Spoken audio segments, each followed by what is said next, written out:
Yo creo que los historiadores, viéndolos a ustedes, caigo en cuenta de que ya no tanto, pero posiblemente durante un tiempo hay toda una generación de historiadores, primero que no tenían referentes cinematográficos nacionales como para indagar sobre la presencia de algunos conflictos que ellos analizaban, ¿no? Pienso que era porque no había esos referentes. Y puede también que aunque los hubiera habido en pequeña escala, también eran unos historiadores con un concepto que era muy peyorativo con lo cinematográfico nacional. A mí me parece muy importante que los cineastas, los creadores audiovisuales, para ser más amplio el término, tengan formación en otras disciplinas. Y la verdad es que si una de esas disciplinas es la historia, mucho mejor. O sea que yo aprendí o me dediqué a hacer cine a los gorrazos, de puro fresco, de puro descaro.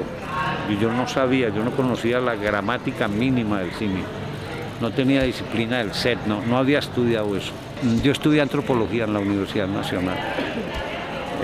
Y creo que eso para mí fue una escuela de formación que no es que me haya hecho innecesario cuando me dediqué a hacer cine el haber estudiado cine. Desgraciadamente no había escuelas de cine. Yo hice crítica de cine y fui cineclubista en los años 60 y 70. Yo me cargaba 20 kilos de cortos colombianos y le daba la vuelta a Colombia.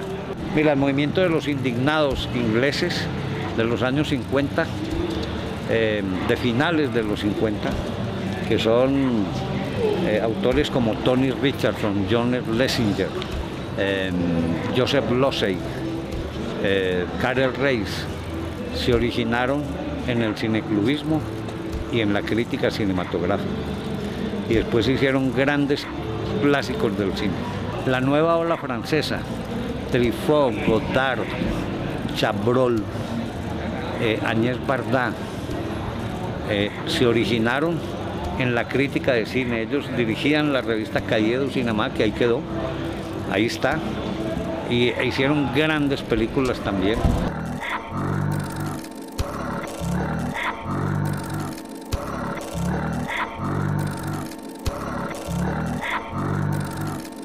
En Colombia, ese grupo de La Cueva de Barranquilla, un grupo que hizo películas, como La Langosta Azul, hecha por Enrique Grau, García Márquez, Alejandro Obregón, todo ese combo de locos. Y es una película loquísima.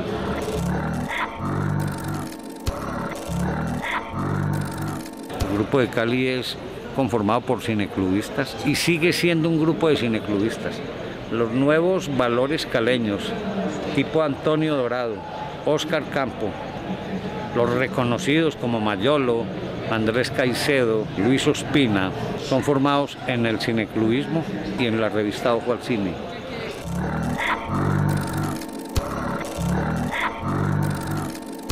Alberto Aguirre y Orlando Mora fueron animadores del cineclubismo y el cura Álvarez en los años 60 y 70. Y eso se convirtió en un semillero de donde surgieron cineastas como Víctor Gaviria, que Víctor tampoco estudió cine, Víctor es psicólogo. En la época en que no había escuelas de cine en Colombia, sustituían a esas escuelas. Y ojalá las escuelas de hoy en día, entre ellas la que yo dirijo, que soy muy celoso con ese tipo de saberes, ¿no? Los cineclubes tenían un hábito en la programación que estaba orientado como a los grandes momentos de las grandes tendencias del cine, por ejemplo el neorrealismo italiano.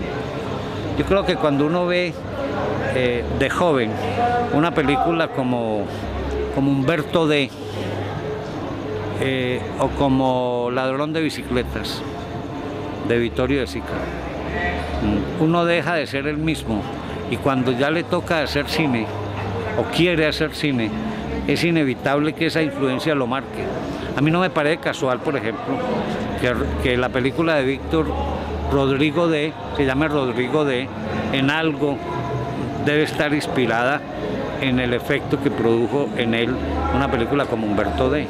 Una película como Rodrigo D. es una película producto de la influencia del expresionismo alemán y el neorrealismo italiano, porque el urbanismo de esas comunas, ese es un urbanismo como surrealista, como hecho, aparte del espíritu oscuro y sombrío de esas psicologías, de esta gente violenta, de esos hogares que ahora llaman disfuncionales, en fin, eso tiene mucho que ver con ese cuestionamiento al capitalismo y al derrotismo alemán de la primera posguerra, ¿no?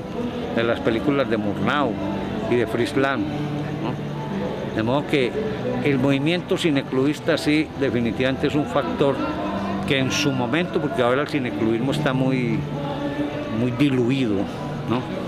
Está muy confinado a unos ámbitos pequeños, en fin, porque hay mucha circulación de películas, ¿no? Y la gente las compra piratas y las ven en la casa, en fin. El cine se ha vuelto un acto solitario, minoritario, pero el cineclubismo lo hacía minoritario, pero en grupo, en universidades, en centros de cinéfilos, de cultistas del cine, en fin.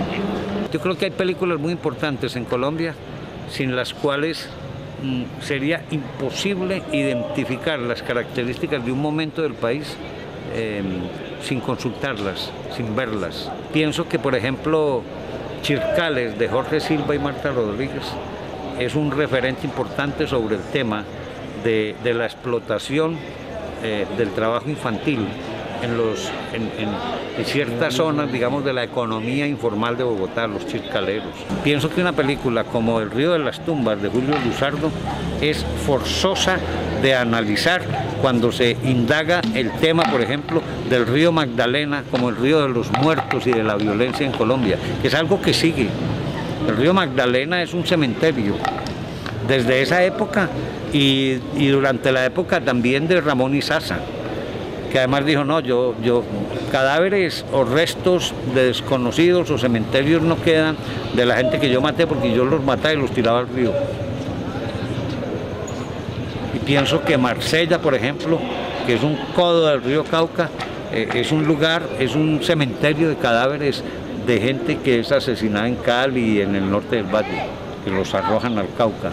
Y hay un registro cinematográfico de todo eso, que los historiadores no pueden seguir ignorando, pero al mismo tiempo los cineastas no podemos seguir ignorando la historia del país ni sus grandes conflictos. La masificación, la democratización del uso de artefactos que reproducen la imagen en movimiento es enorme, es un hecho cultural contemporáneo muy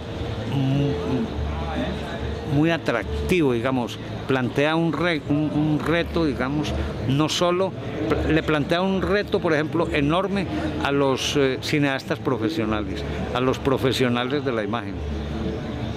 Por ello yo decía ahí que ahora quizás sea más difícil ser inteligente o haya más obligación de ser más inteligente que antes para contar una película, un relato audiovisual. ¿Por qué? Porque ahora ya hay mucha competencia.